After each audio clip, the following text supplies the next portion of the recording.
दोस्तों, जिन लोगों ने पेट की परीक्षा दी है, उन तमाम लोगों के मन में ये डाउट बन रहा होगा कि विभिन्न भर्तियों के रिगार्डिंग जो आने वाली भर्तियां हैं उसकी कट ऑफ क्या रहने वाली हैं।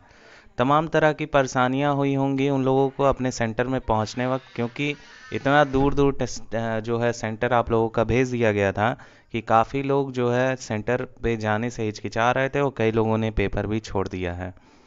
तो इन तमाम गतिविधियों को देखते हुए और जो है पिछले साल से कंपैरिजन करते हुए इस वीडियो को जो है एक तरह से दिशा निर्देश के रूप में बनाया जा रहा है। आप लोग यदि देखिए, आपके नंबर यदि 50 नंबर के ऊपर बन रहे हैं, 50 नंबर के नीचे मैं नहीं कहने वाला हूँ, 50 नंबर के ऊपर यदि आप लोगों के नंबर बन रहे हैं तो आप एकदम तैयारी में जुटे रहिए, क्योंकि आप लोगों का नंबर कम नहीं है, बिल्कुल कम नहीं है। कुल 4 शिफ्टों में पेपर हुआ है। किसी एक शिफ्ट का आसान आया है, किसी एक शिफ्ट का बहुत ज़्यादा हाई कर दिया गया है। बहुत सारे उसमें विवादित प्रश्न भी हैं, कुछ ऐसे प्रश्न दे रखे थे जो एकदम विवाद के रूप में उसको पूर्णतः बताया जा सकता है कि ये विवादित प्रश्न हैं। इन देखिए, तरह तरह के एग्ज़ाम में अपना एक लेवल होता है, अपना एक तरीका होता है पूछने का, उनका अपना एक क्राइटेरिया होता है। वैसे वो लोग प्रश्न बनाते हैं, उनको ये नहीं पता रहता है कि असल में जो स्टूडेंट हैं, जो विद्यार्थी हैं, क्या अर्हता परीक्षा में उनको प्रश्न देना चाहिए। देखिए, जो पेट का पेपर हुआ है उसका लेवल जो है पिछले पेट के अकॉर्डिंग बहुत ज़्यादा हाई था। आप लोग पिछले साल का यदि पेपर सॉल्व किए होंगे, यदि आपने पहला प्रीवियस ईयर का पेट पेपर दे रखा होगा, तो आप लोग इस बात पे सहमत जरूर होंगे कि इस बार का जो पेट था वो पिछले साल के पेट से बहुत ज़्यादा हाई था। क्योंकि जो डीआई पिछले साल पूछी गई थी उसके कंपैरिजन में इस साल का डीआई यदि आप उठा के देखें तो बहुत ज़्यादा उसमें डिफरेंस देखने को मिलेगा। ऐसे ऐसे क्वेश्चंस पूछ लिए गए थे कि उसको सॉल्व करने में ही आप लोगों का ज़्यादा टाइम जाएगा। हाँ, यदि कोई एसएससी का बंदा होगा तो वो आराम से उसको सॉल्व कर लिया होगा, लेकिन उसको भी हर एक पैसेज को सॉल्व सॉल्व करने में कम से कम 6 से 7 मिनट तो लगा ही लगा होगा। और जो एवरेज विद्यार्थी है उसको कम से कम 20 से 25 मिनट आपका चारों सेक्शन कंप्लीट करने में लगा होगा, चारों ग्राफ को। तो ये सारी बातें, और जो ग्राफ था वो हाई लेवल का ही पूछा था, कोई ये नहीं कह सकता है कि लो लेवल का पूछा था। जो भी एक दो जो ग्राफ था आपका, वो आपका लो लेवल ही था, लेकिन बाकी जो तीनों ग्राफ थे वो थोड़ा से हाई लेवल के थे।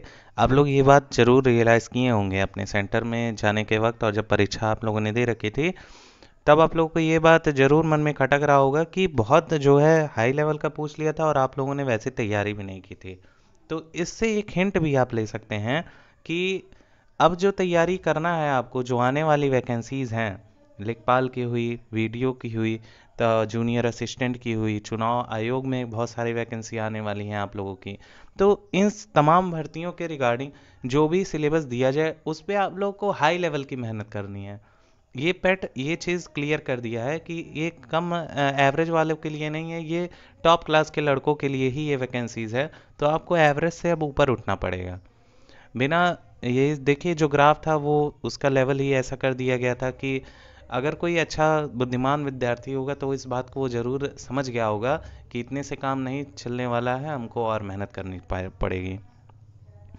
तो देखिए, अब जो कट ऑफ की यदि बात की जाए तो पिछले साल 62 दशमलव कुछ गया था कट ऑफ आपका लेखपाल के लिए, और सप्लाई इंस्पेक्टर के लिए आपका 85 नंबर वाले जो है वो सप्लाई इंस्पेक्टर का पेपर दिए थे। और लेखपाल में मान के चलिए आप, ये जो है 62 दशमलव कुछ गया था कट ऑफ इसका। तो 62 नंबर पाने वाले, मान लीजिए 63 नंबर पाने वाले के ऊपर वाले लेखपाल का परीक्षा दिए थे। कुल 8085 पदों पे भर्ती प्रक्रिया अभी चल रही है।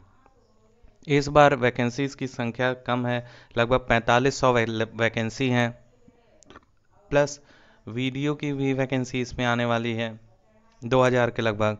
तो वैकेंसीज की संख्या कम है, तो पेपर के अकॉर्डिंग भी देखा जाता है। ये बात आप लोग समझ लिए कि पेपर का लेवल जिस हिसाब का आप लोगों का था, तो उस हिसाब का नंबर का कट ऑफ भी बनेगा। पेपर का लेवल हाई था, पिछले साल के कंपैरिजन में बहुत ज़्यादा हाई था। तो कट ऑफ का जो न्यूनतम आंकड़ा होगा वो 50 के आसपास होगा। प्लस एक पॉइंट और है कि 4 शिफ्टों में होने के बाद, ये परीक्षा 4 शिफ्टों में आयोजित हुई है, और ये जो 4 शिफ्ट हैं इसमें कोई पेपर लो था, कोई पेपर हार्ड था।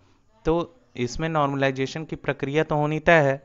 अब नॉर्मलाइजेशन में उन बच्चों को फ़ायदा हो जाएगा जो है हार्ड शिफ्ट में बैठे थे, और उन बच्चों का जो है घाटा हो जाएगा जो है आसान शिफ्ट में बैठे थे।